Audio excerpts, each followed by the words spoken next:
Hello সবাইকে, আসসালামু আলাইকুম। Welcome back to the channel naturally Nafisa. আমি নাফিসা আপনাদেরকে ওয়েলকাম জানাচ্ছি কানাডার অটোয়া থেকে নতুন একটা ব্লগে। আজকে আমি শেয়ার করছি আপনাদের সাথে আবারও একটা উইকডে রুটিন ভ্লগ। অফিসের পরে বিকাল 5টা থেকে রাত 9টা পর্যন্ত একটা বিজি উইকডে নাইট ভ্লগ আপনাদের সাথে শেয়ার করব।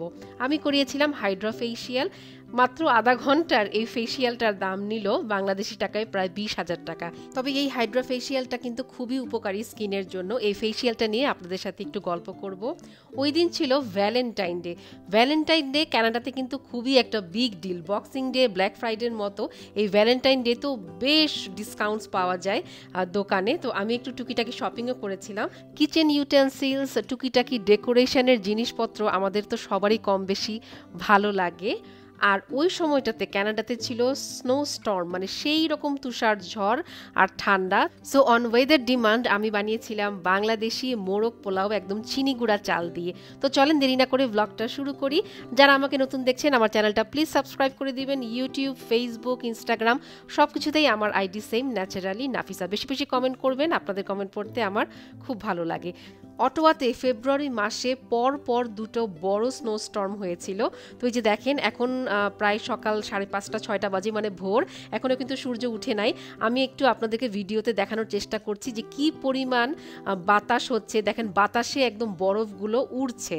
এটা কিন্তু খুবই ডেঞ্জারাস। এবং তখন মানে উইন্ড স্পিড ছিল, বাতাসের বেগ ছিল অ্যারাউন্ড 56 কিলোমিটার পার আওয়ার। অনেক অনেক বেশি। মানে বরফ যখন আপনার মুখে লাগবে তখন মনে হবে যে মুখটা আপনার কেটে যাচ্ছে। আমার এক্সপিরিয়েন্স থেকে আপনি 12 থেকে 15 কিলোমিটার পার আওয়ার যদি হয় তখন ওকে, বাট এর থেকে বেশি হলে মানে অনেক কষ্ট হয় বাইরে হাঁটাচলা করতে এই বরফে। তো এখন আমি আপনাদেরকে একটু দেখানোর চেষ্টা করছি যে কি পরিমাণ স্নোফল হয়েছে। কন্টিনিউয়াস মনে করেন 2-3 দিন বরফ পড়ে পড়ে অ্যারাউন্ড 35 থেকে 45 সেন্টিমিটার বরফ জমা পড়েছে। এবং এই যে দেখেন এখন একটু রোদ উঠেছে, কিন্তু কন্টিনিউয়াস কিন্তু বরফ পড়েছে, এখনও পড়ছে। তো আমি ভাবলাম যে আপনাদেরকে ডেপথটা একটু দেখাই। আমার পা দেখেন একদম ভিতরে কিন্তু ঢুকে যাচ্ছে। তো বারান্দায় এরকম বরফ ছিল অনেক দিন, মনে করেন 10-12 দিনের উপরে ছিল। এবং পরে আস্তে আস্তে বরফটা গলে যাচ্ছে। কিন্তু মানে খুবই খুবই খারাপ ওয়েদার ছিল এই ফেব্রুয়ারি মাসে। তো এই যে দেখেন কি পরিমাণ গর্ত হয়েছে। আমার গাছগুলো তো আপনারা দেখেছেন, এই বরফটা একদম গাছের মাথা পর্যন্ত উঠে গিয়েছিল। আর যেই দিন আমি ভিডিওটা নিয়েছি তারপরেও কিন্তু আরও বরফ পড়েছে।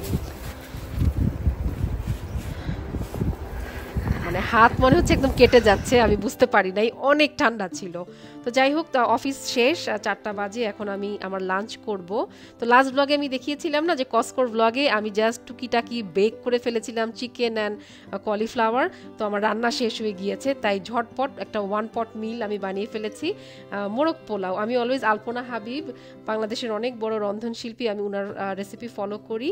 তো এই যে দেখেন দেখতে যেরকমই মনে হোক না কেন, ট্রাস্ট মি, যেহেতু চিনি গুঁড়া চাল দিয়ে বানিয়েছি, একটু গোলাপ জল দিয়েছি, তারপরে ক্যারো জল দিয়েছি, ঘি দিয়েছি, অনেক মজা হয়েছিল। আর আমি তেল ইউজুয়ালি অনেক কম ইউজ করি। মনে করেন এই রান্নাটাতে আমি 2 থেকে 3 টেবিল স্পুন তেল দিয়ে আর 1 চামচ লাস্টে ঘি দিয়ে শেষ করেছি। আর শুরুতে আমি যখন রান্না করতে পারতাম না, আমি এই 2টা বিরিয়ানির মশলা সবসময় ব্যবহার করতাম, বম্বে বিরিয়ানি অ্যান্ড সিন্ধি বিরিয়ানি। প্যাকেটের পিছনেই ইনস্ট্রাকশন লেখা থাকে। আমার চ্যানেলে অনেক ছোট ছোট ভাই বোন আছে যারা নতুন এসেছে বা স্টুডেন্ট, তাদের হয়তো কারো না কারো কাজে লাগবে। অফিসের পর চলে এসেছি বেশর মলে। আজকে আমি একটা ফেসিয়াল করাবো, হাইড্রা ফেসিয়াল। তো এই ফেসিয়ালটা 3টা স্টেপে হয়। প্রথমে করে ক্লিনজিং, তারপরে করে এক্সফোলিয়েশন, মানে আপনার যত ডেড স্কিন আছে, ব্ল্যাক হেডস, হোয়াইট হেডস, সব কিছু ওরা রিমুভ করে। এই পর্যায়ে ওরা গ্লাইকলিক অ্যাসিড এবং স্যালিসাইলিক অ্যাসিড ব্যবহার করে। আর লাস্ট স্টেপটা হলো যেখানে ওরা হাইড্রেশন স্কিনে পেনিট্রেট করে, এই স্টেজে ওরা হাইলুরনিক অ্যাসিড ব্যবহার করে। আর যেই মেশিনটা দেখতে পেলেন ওটা কিন্তু ইনজেকশন না, জাস্ট আস্তে আস্তে সবগুলো প্রোডাক্ট ওরা অ্যাপ্লাই করে। তো এই যে দেখাচ্ছিল এই পানিতে একদমই কম ময়লা। ও বলছিল যে তোমার স্কিনটা মাশাল্লাহ বেশ ভালোই পরিষ্কার, খুব বেশি ময়লা কিন্তু বের হয় নাই। এবং এই ফেসিয়ালটাতে ওরা একদমই হাত ব্যবহার করে না, সব কিছুই মেশিন দিয়ে হয়। তো এই জন্য ফেসিয়ালটা বেশ এক্সপেন্সিভ। মাত্র আধা ঘন্টার এই ফেসিয়ালটার দাম ছিল $200, মানে বাংলাদেশি টাকায় 20,000 টাকা। তবে আজকে যেহেতু ভ্যালেন্টাইন ডে আমি 50% ডিসকাউন্ট পেয়েছিলাম, এই জন্য আসলে অফিসের পর টায়ার্ড হয়েও দৌড়াই দৌড়াই আসছি। আচ্ছা বলেন তো এই দুইটা ট্রের মধ্যে কোন ট্রেটা বেশি ভালো লাগছে? আমি একটা নিয়েছি, তো আমি ভাবছি যে আমার কিচেন কাউন্টারটা একটু রিঅর্গানাইজ করব, কিচেনটা একটু সাজাবো গুছাবো। রেসিপি ব্লগ শ্যুট করতে আমার অনেক বেশি ভালো লাগে। মনে করেন ওই যে কুইক ফিক্স আইডিয়াগুলো যেগুলো আমি মাঝে মধ্যে আপনাদের সাথে শেয়ার করি। আমার কিচেনটাতে লাইটিংয়েরও বেশ প্রবলেম এবং স্পেস ইস্যু তো আছেই। এটা তো আসলে একটা ছোট্ট অ্যাপার্টমেন্ট, বাসাটাই ছোট, তারপরে কিচেনটা আরও বেশি ছোট। প্লাস ধরেন ইউটেন্সিলস মানে সুন্দর সুন্দর হাঁড়ি পাতিল কাটলারিজ যদি আমি কিনি বা ডেকোরেটিভ আইটেমস যদি আমি কিনি, সেগুলো স্টোর করার জায়গাও কিন্তু আমার নাই, যে শ্যুট করলাম তারপরে আবার আমি স্টোর রুমে রেখে দিলাম, সেই অপশানটাও নাই। আমার স্টোর রুম একটাই, একদম মানে জ্যাম প্যাকড হয়ে গিয়েছে।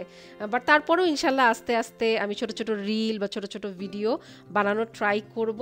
আপনারাও আপনাদের ফিডব্যাক জানাবেন ভিডিওগুলো কিভাবে আরও বেশি ভালো করা যায়। আপনাদের ফিডব্যাক আমাকে সবসময় অনেক অনেক মোটিভেটেড করে। উইনার্স থেকে এখন এসেছি স্টোকসে। তো এই যে দেখেন, এটা কিন্তু একটা রুটি মেকার, মানে যে রুটি গোল করে এই মেশিনটা দিয়ে আমি নিয়ে এসেছি, যদিও আমি রুটি বানাই না, তারপরেও নিয়ে আসলাম। তখন খুব পুরি খেতে ইচ্ছা করছিল, ডাল পুরি আমার খুবই পছন্দ। এটা কিন্তু একটা কেনেডিয়ান দোকান, মন্ট্রিয়ালে ওদের কারখানা, এবং অনেক রিজনেবল প্রাইসে আপনি অনেক কিছু পাবেন কিচেন ইউটেন্সিলস, এবং ওদের কিন্তু ক্লিয়ারেন্সে মানে অনেক মারাত্মক ডিসকাউন্টে খুব ভালো ভালো জিনিস পাওয়া যায়।